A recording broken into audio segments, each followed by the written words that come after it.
بہت بڑا مسئلہ ہے کہ اگر آپ دیکھیں کہیں نہ کہیں، میں نہیں کہوں گا کہ سارا مسئلہ جو ہے وہ روزگار سے جڑا ہوا ہے،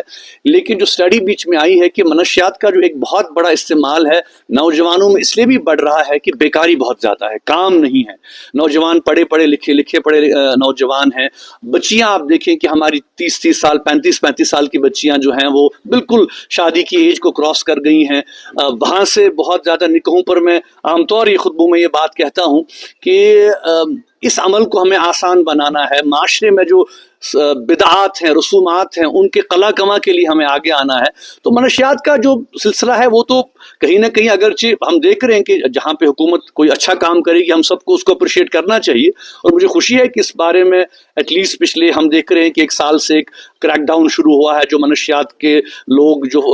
فروخت کر رہے ہیں ان کی پراپرٹیز ضبط کر دی گئی ہیں، ان کے خلاف اسٹرنجنٹ کیسز جو ہیں عائد کر دیے گئے ہیں، تو یہ اچھی بات ہے۔ لیکن اس کا جو بڑھتا ہوا رجحان ہے، ابھی ہزاروں میں نہیں بلکہ لاکھوں میں منشیات کا یہ پھیلاؤ جو ہے نوجوان نسل کو تباہ کر رہا ہے، تو اس کے روک تھام کے لیے جہاں والدین کی ذمہ داری ہے، وہاں میں سمجھتا ہوں کہ یہ بھی ایک بہت بڑا مسئلہ ہے کہ نوجوانوں میں جو بے روزگاری آج بڑھ رہی ہے، جو کہ اسٹیٹسٹکس میں نے آپ کے سامنے رکھے، تو کہیں نہ کہیں اس طرح کے انیشیٹوز اگر ہوں